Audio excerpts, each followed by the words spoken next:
ایک تو talking points برائے مہربانی اپڈیٹ کر لیں، اور میں آپ کو یہ بھی بتاؤں جو امریکی انتظامیہ ہے، جو گورنمنٹ سٹنگ گورنمنٹ ہے، یہ بھی پچھلی بھی مطلب پبلک رپورٹس ہیں جس میں وہ کہہ رہے ہیں کہ وہ فلی سیٹسفائیڈ ہیں، انالیٹیکل رپورٹس ہیں جو واچ ڈاگز نے لکھی ہیں جو کہہ رہے ہیں، اور یہ بھی ساتھ کہہ رہے ہیں، میں آپ کو یہ بھی واضح کر دوں کہ ان کو جو اصل خطرہ ہے وہ ہندوستان کے جوہری ہتھیاروں سے، وہاں پہ معاملات خراب ہیں، ہر دوسرے دن وہاں خبر آتی ہے کہ وہاں سے یورینیم چوری ہو گیا اور پتہ نہیں چل رہا کہاں جا رہا ہے۔ تو صرف اس لیے کہ ایک ملک جو ہے وہ ڈارلنگ آف دا ویسٹ بنا ہوا ہے، آنکھیں بند نہ کریں، جہاں خطرہ ہے وہاں دیکھیں۔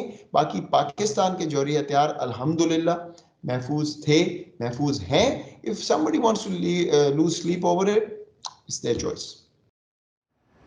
یہ تھے پاکستان کے وزیر اعظم کے مشیر برائے قومی سلامتی معید یوسف۔ افغانستان سے امریکی افواج کا انخلاء جس افراتفری میں ہوا، اس نے ماہرین کے مطابق امریکی صدر جو بائیڈن کی ساکھ کو ملک کے اندر منفی طور پر متاثر کیا۔ پھر اس کے علاوہ کورونا بحران اور ان کی اپنی ہی سیاسی جماعت کے اندر صدر کے ایجنڈا پہ جاری شدید بحث جیسے مسائل کے باعث صدر بائیڈن کی مقبولیت اس وقت کم ترین سطح پر ہے۔ رائے عامہ کے جائزوں سے ظاہر ہوتا ہے کہ امریکیوں کی اکثریت ان کی کارکردگی سے مطمئن نہیں، اور صدارت کے اس موڑ پر ان کی ریٹنگ صرف سابق صدر ڈونلڈ ٹرمپ سے ہی بہتر ہے۔ لیکن دلچسپ بات یہ ہے کہ عالمی سطح پر امریکہ کی ساکھ میں اس سال بہتری نظر آ رہی ہے۔ اسی بارے میں کچھ دلچسپ معلومات لے کے آئی ہیں نخبت ملک۔ جی نخبت۔ سارا، گیلپ ایک امریکی کمپنی ہے جو دنیا بھر کے 160 ملکوں سے مختلف موضوعات پر رائے عامہ جاننے کے لیے سروے کے ذریعے اعداد و شمار جمع کرتی ہے۔ امریکی قیادت کو دنیا میں کتنی مقبولیت حاصل ہے، گیلپ اس کے لیے باقاعدگی سے عوامی رائے عامہ کے جائزے مرتب کرتا ہے۔ اس سال کے تمام نتائج ابھی آنا باقی ہیں، لیکن 46 ملکوں سے ملنے والے اعداد و شمار کے مطابق امریکی قیادت کی پسندیدگی یا مقبولیت میں بائیڈن حکومت کے پہلے 6 مہینے کے دوران واضح اضافہ ہوا ہے۔ ٹرمپ دور کے آخری سال کے 30% کے مقابلے میں بائیڈن صدارت کے پہلے 6 مہینے میں امریکی لیڈرشپ کی عالمی مقبولیت 49% پر کھڑی ہے۔ گیلپ نے اسے امریکی قیادت کی دنیا میں پسندیدگی کی بحالی قرار دیا ہے۔ امریکہ کے 45ویں صدر ڈونلڈ ٹرمپ کے 4 سالہ دور صدارت میں امریکی قیادت کی عالمی مقبولیت نے نئی پستیوں کو چھوا تھا۔ 2017 اور 20 یعنی ڈونلڈ ٹرمپ کے بطور امریکی صدر پہلے اور آخری سالوں میں امریکی قیادت کی دنیا میں پسندیدگی اور مقبولیت کی سطح لگ بھگ 30% پر رہی تھی۔ یورپ میں 2021 کے پہلے 6 ماہ میں 2020 کے مقابلے میں امریکی قیادت کی مقبولیت میں سب سے زیادہ اضافہ دیکھا گیا۔ مثلاً پرتگال میں یہ ریٹنگز 12% سے بڑھ کر اس سال کے محض 6 مہینوں میں 64% ہو گئی۔ یوں پرتگال میں امریکی قیادت پر اعتبار اور پسندیدگی میں 52% اضافہ ہوا ہے۔ گیلپ سروے کروانے والوں کے نزدیک مقبولیت میں اس اضافے کی بڑی وجہ کیا ہے؟ وائس آف امریکہ سے بات کرتے ہوئے گیلپ سے منسلک مینیجنگ ایڈیٹر جولی رے نے کچھ یوں بتایا۔ بائیڈن انتظامیہ کے اقتدار سنبھالنے کے چند گھنٹوں بلکہ لمحوں کے ہی اندر صدر بائیڈن پیرس معاہدے میں دوبارہ شامل ہو گئے اور ساتھ ہی ٹرمپ کے عالمی ادارے صحت سے الگ ہونے کے فیصلے کو رد کر دیا۔ لہٰذا میرا خیال ہے کہ اس قسم کی پیش رفت امن سازی کے لیے وہ مثبت اشارے تھے جن کا امریکی اتحادیوں کو انتظار تھا۔ سارا، گیلپ کے اس حالیہ سروے میں 3 ملک ایسے بھی ہیں جہاں پچھلے سال کے مقابلے میں اس سال ان ریٹنگز میں کمی بھی آئی ہے۔ ان میں روس، جہاں امریکی قیادت کی مقبولیت 18% سے گر کر 13% یعنی اس میں 5% کمی ہوئی، سربیا میں 4 اور بنین میں 4% کمی ہوئی۔ اور آپ یقیناً جاننا چاہیں گے کہ پاکستان میں امریکی لیڈرشپ کی مقبولیت کا گراف کیسا ہے، تو پاکستان ایشیا کے ان زیادہ تر ملکوں میں ہے جہاں اس سال کا ڈیٹا آنا ابھی باقی ہے، لیکن اگر 2020 کی بات کریں تو امریکی قیادت اور اس کی کارکردگی کو پاکستان میں صرف 25% لوگ پسندیدگی کی نظر سے دیکھ رہے تھے، جبکہ 55% پاکستانیوں میں یہ غیر مقبول تھی۔ ویری انٹرسٹنگ نخبت۔ لیکن جیسا کہ ہم نے کہا بھی کہ ملک کے اندر صدر بائیڈن اور ان کی حکومت کی کارکردگی کے بارے میں عدم اطمینان پایا جاتا ہے، تو اس حوالے سے اعداد و شمار کیا تصویر پیش کر رہے ہیں؟ سارا، امریکہ کے اندر صدر جو بائیڈن کی مقبولیت کی کہانی مختلف ہے۔ ستمبر کے آخری ہفتے میں گیلپ ہی کی جانب سے کیے گئے ایک سروے سے ظاہر ہوا کہ 53% امریکی صدر کی کارکردگی کو پسند نہیں کر رہے، اور ان کے اقتدار کے پہلے 8 مہینے میں ان کی قیادت کی مقبولیت 6 پوائنٹس نیچے گر کر 43% پر آ گئی ہے۔ اور اب اگرچہ امریکی قیادت کی عالمی مقبولیت میں بہتری آئی ہے، لیکن جرمنی لیڈرشپ کی عالمی مقبولیت میں امریکہ سے بھی آگے ہے۔ اور اس میں ایک انٹرسٹنگ بات یہ بھی ہے قابل غور کہ جن عوامل کی بنیاد پہ امریکہ کے اندر لوگ صدر کو پرکھ رہے ہیں اس کے مقابلے میں کچھ عوامل مختلف ہیں جن کی بنیاد پہ عالمی سطح پہ لوگ دیکھ رہے ہیں امریکہ کے لیڈرشپ کو. تو یہ بھی بہت میٹر کرتا ہے کہ کون سے ایشوز جو ہیں وہ کہاں کے لوگوں کے لیے اہمیت رکھتے ہیں. نخبت ملک ہمارے ساتھ تھیں, بہت شکریہ نخبت ان تفصیلات کے لیے. پاکستان میں کالعدم جماعت تحریک لبیک پاکستان کے احتجاج کے سبب لاہور کے مختلف علاقوں میں موبائل فون اور انٹرنیٹ سروسز آج بند ہیں. جمعے کو اسلام آباد کی جانب مارچ کے اعلان کے بعد پولیس نے مبینہ طور پر صوبے بھر سے TLP کے کارکنوں کو حراست میں بھی لیا ہے. مستقل اپڈیٹس کے لیے آپ آئیے ہماری ویب سائٹ urduvoa.com پر. اس کے علاوہ ہمارے فیس بک پیج اور ٹویٹر پیج کے ذریعے بھی آپ آگاہ رہ سکتے ہیں. لاگ آن کیجیے facebook.com/VOA اردو کے پیج پہ. ٹویٹر پہ ہمارا ہینڈل ہے @urduvoa.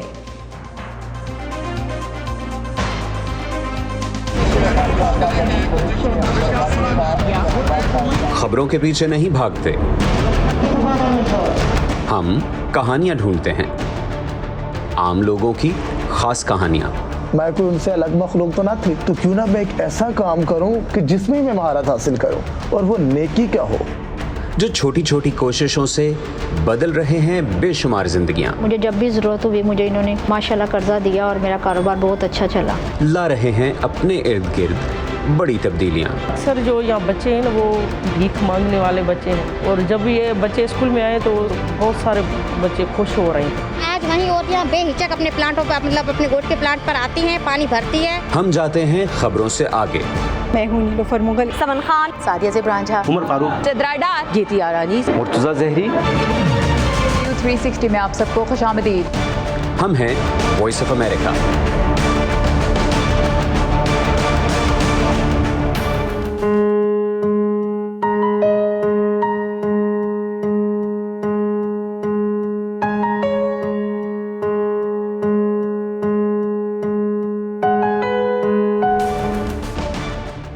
عالمی یوم خوراک کی مناسبت سے ہم آپ کے لیے خصوصی رپورٹس لے کر آئے ہیں. دنیا بھر میں خوراک کا ضیاع ایک بڑا مسئلہ ہے. ترقی یافتہ ممالک میں خوراک زیادہ تر دکانوں اور گھروں میں ضائع ہوتی ہے, جبکہ ترقی پذیر ممالک میں کھیت سے منڈی تک پہنچنے میں اشیاء ضائع ہو جاتی ہیں. پاکستان میں یہ مسئلہ حل کرنے کی ایک کوشش کا نام ہے تازہ, ایک زرعی سٹارٹ اپ جو ٹیکنالوجی کی مدد سے سپلائی چین کے مسائل کو حل کرنے کی کوشش کر رہا ہے, اور اس کے لیے ملک کے اندر اور باہر سے سرمایہ کاری حاصل کرنے میں بھی کامیاب ہوا ہے. تو تازہ کام کیسے کرتا ہے, اس بارے میں ہمیں مزید بتا رہی ہیں لاہور سے سمن خان. کھیت سے دسترخوان تک سبزیوں اور پھلوں کی ترسیل کئی مراحل سے گزر کر ہوتی ہے. کسان سے بیوپاری, چھوٹی منڈی سے بڑی منڈی کے آڑھتی, اور پھر بولی لگانے والے سے دکاندار, اور ٹھیلے تک پہنچ کر پھر یہ سبزی آپ کے ہاتھ میں آتی ہے. لیکن انہی مراحل سے گزرتے گزرتے بہت سا مال ضائع ہو جاتا ہے. دن رات محنت کرتے ہیں, یہ اس کے اوپر خرچہ بھی بڑا ہوتا ہے, پانی وغیرہ, گوڑی وغیرہ, اس کو پھر سپرے بھی کرنی ہوتی ہے. ادھر سے کرایہ بھی لگتا ہے وہ جو گاڑی وغیرہ کا ہے, ادھر سے پھر لیبر بھی ہوتی ہے جو اس کو لوڈ کرتی ہے, ادھر سے جو ہماری سبزی ہوتی ہے اس کو پھر توڑنا ہوتا ہے, دھو کے صاف کر کے پھر ہی جا کے آگے دینا ہوتا ہے. اور جب ہم منڈی جاتے ہیں اس کو لے کے تو اس کا وہ پورا ریٹ نہیں دیتے ہمیں. سپلائی چین میں آنے والے ان مسائل کا حل ٹیکنالوجی اور ڈیٹا کی مدد سے نکالنے کی ایک کوشش ہے تازہ. محسن زکا اور ابرار باجوہ کا زرعی سٹارٹ اپ جو طلب کے مطابق فصل کے انتخاب اور کاشت کے درمیان توازن لا کر سپلائی چین کو سدھارنے کی کوشش کر رہا ہے. فارمر بالکل ٹیکنالوجی سے آؤٹ ہے. آپ سمجھیں کہ ہمارے پاس ڈیمانڈ ہے 100 دکانوں کی. اب مجھے پتا ہے کہ 100 دکانوں پہ کیا چیز کتنی بکتی ہے, کب بکتی ہے, کیونکہ جب آپ ان کو ایک ڈیلی بیسس پہ سرو کرنا شروع کرتے ہیں تو آپ کے پاس ایک ڈیٹا آنا شروع ہوتا ہے. اس کی بیس کے اوپر میں پیچھے فارمر جو میرے ساتھ کام کرتے ہیں ان کو ہم بتاتے ہیں کہ یار آپ کب اگاؤ, کتنا اگاؤ, کب کاٹو, کتنا کاٹو. اس کی وجہ سے جو سب سے بڑا فائدہ ہوتا ہے وہ بیسیکلی فوڈ ویسٹیج کا ہے. تازہ کے پلیٹ فارم پر فی الحال کسانوں, منڈیوں اور کولڈ سٹوریجز سے کچھ سبزیاں خرید کر ان کی درجہ بندی اور پیکنگ کی جاتی ہے. 3 مہینوں میں ان کے ساتھ لاہور کے 600 سبزی فروش ریٹیلرز رجسٹر ہو چکے ہیں جنہیں روزانہ یہ سامان پہنچایا جاتا ہے. لاہور لاری اڈے کے پاس منڈی ہے, اس سے سامان لے کر آتا تھا میں. صبح تقریباً 4 بجے اٹھ کے جانا پڑتا تھا, تو ادھر پہلے چھانٹی کرنی پڑتی تھی, سامان اچھا نہیں ملتا تھا, بڑی کمپلین تھی کسٹمر کی بھی. تو اب وہ انشاءاللہ ضائع نہیں ہو رہی, ماشاءاللہ جو چیز آتی ہے ٹوٹل آلریڈی چھانٹی ہو کر آتی ہے. خوراک کے ضیاع کو روکنے کے علاوہ تازہ کسانوں کو تربیت دے کر شہروں اور دیہی علاقوں میں کلیکشن سینٹر بنا کر اور کھاد بنانے والی کمپنیوں اور کسانوں کی مالی امداد کے اداروں کو ایک آن لائن پلیٹ فارم پر لا کر سپلائی چین کو پوری طرح ڈیجیٹل بنانے کا ارادہ رکھتا ہے، لیکن اس میں وقت لگے گا۔ ہمارا میجر فوکس یہ ہے کہ ہم ایک ایسا پلیٹ فارم بنا سکیں جہاں پہ کسان کو اگر کوئی چیز بیچنی ہے تو وہ بیچ سکے، پیسٹیسائڈ چاہیے، فرٹیلائزر چاہیے تو وہ لے سکے، جو ریٹیلر ہے اس کو بھی ایک اچھا مال مل سکے۔ مائکرو فائنینسنگ کس طرح کرنی ہے، ہم وہاں تک پلیٹ فارم کے اوپر جا رہے ہیں۔ فوڈ سپلائی چین کی خامیوں کو ختم کرنے کے لیے یہ پاکستانی انٹرپرینیورز ملکی اور بین الاقوامی سرمایہ کاروں کا ساتھ حاصل کرنے میں بھی کامیاب ہوئے ہیں۔ پاکستان کے کچھ مسائل ہیں وہ اتنے بڑے اور اتنے مشکل ہیں، اتنے پیچیدہ ہیں کہ ان کو ایک ٹریڈیشنل بزنس کے طریقے سے سالو نہیں کیا جا سکتا۔ تقریباً 30-32 کروڑ روپے کی رقم جو ہم نے ریز کی ہے اس کام کے لیے، جو کہ ہمیں اگلے 1 سال کے اندر اس ٹیکنالوجی کو بلڈ کرنے میں اور اس بزنس کو چلانے میں، بزنس کو اسکیل کرنے میں، جو کہ بہت ضروری ہے اس طرح کے بزنس میں، وہ اس میں ہماری ہیلپ کرے گی۔ ابرار اور محسن زراعت میں قدم رکھنے سے پہلے پاکستان میں ٹرانسپورٹ کے شعبے میں جدت لانے والی کمپنی کریم میں اعلیٰ عہدوں پر فائز رہ چکے ہیں۔ ماہرین سمجھتے ہیں کہ پاکستان میں زراعت کے شعبے میں ریفارمز لانے کی ضرورت ہے اور نجی سیکٹر کے شامل ہونے سے شعبے میں ٹیکنالوجی کا فقدان دور ہوگا اور پڑھے لکھے انٹرپرینیورز کے جدید آئیڈیاز اور کسان کی محنت کے اشتراک سے ہی زرعی دنیا روشن ہوگی۔ Saman Khan, voice of America, Lahore.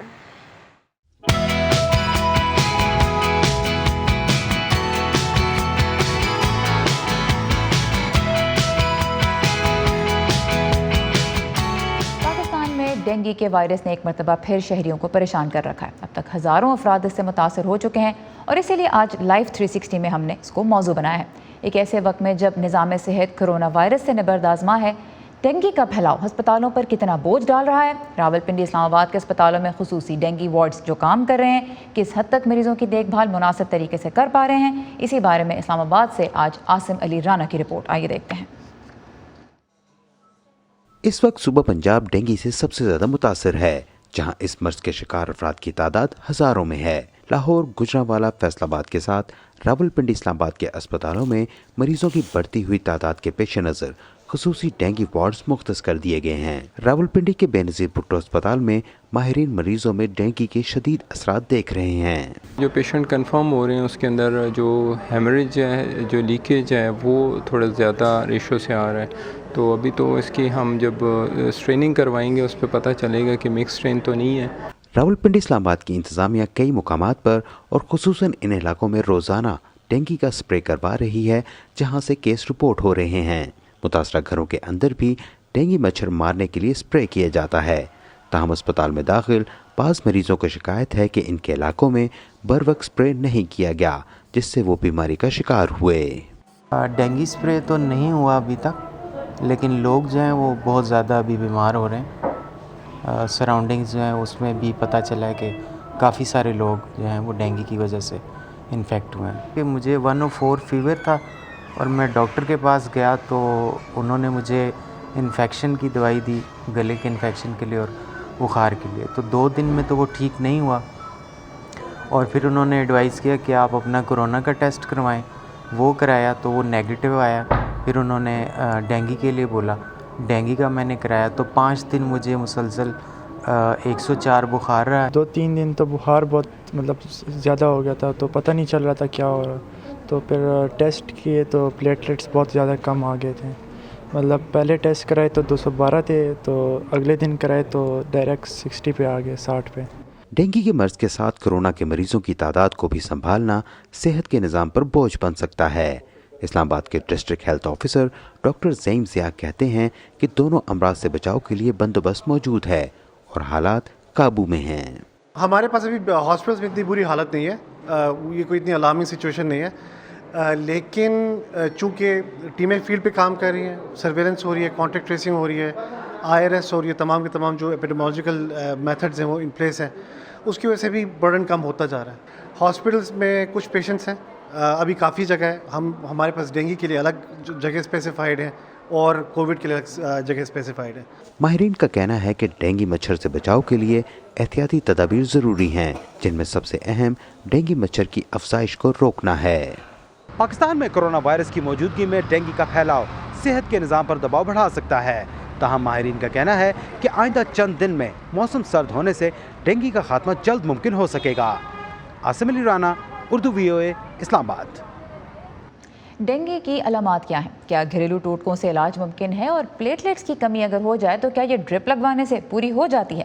Dengue کے بارے میں آپ کے کچھ اہم سوال نوید نسیم نے رکھے یونیورسٹی آف ہیلتھ سائنسز کے وائس چانسلر ڈاکٹر جاوید اکرم کے سامنے. آئیے دیکھتے ہیں کہ ڈاکٹر صاحب کیا مشورہ دیتے ہیں. ڈینگی ایک مچھر کے ذریعے پھیلتا ہے، اور وہ جو فیمیل مچھر ہے یا زنانہ مچھر ہے ایڈیز ایجپشیائی، اور یہ مچھر گندے اور صاف پانی دونوں میں نشو و نما پاتا ہے. ڈینگی ایسی سوشل بیماری ہے جو آپ کے گھر کے اندر ٹرے جو فریج کے نیچے ہے یا کولر کے نیچے ہے یا گملوں میں پانی ہے یا گملوں کے نیچے کنالیوں میں پانی ہے، وہاں پہ یہ نشو و نما پاتا ہے. ڈینگی کا مطلب ہی یہ ہے کہ جسم کا ٹوٹنا، بریکنگ بون، کہ ہڈیوں کا ٹوٹنا. درد شدید ہوگی پورے جسم میں، سر میں، اور آپ کو الٹیاں بھی آ سکتی ہیں، آپ کو پخانے بھی آ سکتے ہیں زیادہ کیب، اور اس کے بعد آپ کو بخار شروع ہوگا جو شدید نوعیت کا ہوگا. اور پھر اس میں اگر خدا نخواستہ اگر آپ سیریس ہو جائیں، جس کو ہم ڈینگی ہیمریجک فیور کہتے ہیں، تو اس میں آپ کا پھر بلڈ پریشر بھی لو ہو جاتا ہے، آپ کو پیٹ میں درد بھی بہت شدید ہوتی ہے، جگر بھی بڑھ جاتا ہے، اور اس میں پلیٹلیٹس بہت زیادہ کم ہو جاتی ہیں، تو پھر تشویشناک صورتحال پیدا ہو جاتی ہے. زیادہ تر تو ڈینگی اگر ہو جاتا ہے تو گھبرانے کی چیز نہیں ہے. گھر میں رہیں، ٹھنڈی جگہ پہ رہیں تاکہ آپ کو بخار کم ہو. اگر آپ کو بخار زیادہ ہے تو ٹھنڈی پٹیاں لگائیں. اگر درد شدید ہے تو پیراسیٹامول لیں، ایسپرین بالکل نہ لیں، یا ایسپرین ریلیٹڈ بروفن وغیرہ نہیں لیں. ان نیسیسریلی ڈرپیں نہیں لگانی چاہیے، ان نیسیسری دوائیات نہیں کھانی چاہیے. اس میں فوڈ کا کوئی رول نہیں ہے کہ پپیتے کے پتے کھا لیں یا پپیتے کے چھلکے کھا لیں. فروٹ کھائیں، جون سا مرضی کھائیں، ایکولی گڈ ہے. اگر آپ کو شوگر ہے تو شوگر کو کنٹرول رکھیں، بلڈ پریشر ہے تو اس کو کنٹرول رکھیں. عام طور پہ 1.5 لاکھ سے لے کے 3 لاکھ تک پلیٹلیٹس نارمل ہیں. اگر 50,000 سے کم ہیں تو ہم سمجھتے ہیں کہ یہ تھوڑے ڈینجرس لیول ہیں. اگر 20,000 سے کم ہیں زیادہ ڈینجرس لیول ہیں. لیکن پلیٹلیٹس کو ہم ٹریٹ نہیں کرتے انلیس کہ بلیڈنگ ہو، کیونکہ پلیٹلیٹس کے نمبر تو کم ہوتے ہیں لیکن پلیٹلیٹس کا جڑنا بڑا ہوتا ہے، اللہ میاں کمپنسیٹ کرتا ہے. اس لیے پلیٹلیٹس کو ان نیسیسریلی نہیں ٹریٹ کرنا چاہیے. نمبرز کو آپ کو باقی علاج کرنا چاہیے، اور پلیٹلیٹس پھر خود بخود میجورٹی میں واپس آ جاتے ہیں. امید ہے آپ کو ڈینگی کے بارے میں اپنے کچھ سوالوں کے جواب مل گئے. اب کووڈ کے سبب لاک ڈاؤنز میں اگر آپ نے اپنے عزیزوں کو گلے لگانے کی خواہش شدت سے کی تھی تو انہی جذبات کی عکاسی کرتا ہے یہ مجسمہ جو ابھی آپ دیکھیں گے اپنی سکرینز پہ. اس کا نام ہے دا ہگ. آرٹسٹ ہورے روڈریگز نے اس کی رونمائی نیو یارک سٹی میں کی ہے. 200 کلو وزنی 3 میٹر اونچے اس مجسمے میں ایک خاندان کو گلے ملتے دکھایا گیا ہے. یہ مجسمہ دنیا بھر میں ان سب لوگوں کے نام کیا گیا ہے جو اس وبا کے باعث ذہنی اذیت سے گزرے، جنہوں نے اپنے پیاروں کو کھویا اور جن کی زندگی اس وبا نے بدل کے رکھ دی. ہورہے نے بتایا کہ خود وہ اپنی والدہ کو گلے لگانے کے لیے کیسے ترس گئے تھے. اپنی ماں کو گلے لگانا جو میں بہت شدت سے کرنا چاہتا تھا، اور اتنے لمبے عرصے ہم مل بھی نہیں پائے تھے. بہت ہی زیادہ مشکل تھا، اور مجھے لگتا ہے ابھی بھی بہت سے لوگ اس کے اثرات سے لڑتے رہیں گے. آرٹسٹ ہورہے کو امید ہے کہ یہ مجسمہ عالمی وبا کے دوران انسانیت کی ہمت اور صبر کی یاد ہمیشہ دلاتا رہے گا. اسی کے ساتھ ہم ختم کریں گے آج کا ویو 360. امید ہے آپ کو آج کا پروگرام پسند آیا. فیڈ بیک ضرور دیجیے. اس کے لیے آئیے facebook.com/VOA اردو کے پیج پہ، جہاں پھر رپورٹ دوبارہ بھی دے سکتے ہیں. ٹویٹر اور انسٹاگرام پہ ہمیں فالو کرتے رہیے. ہینڈل ہے @UrduVOA. سارا زمان کو اجازت دیجیے. خدا حافظ.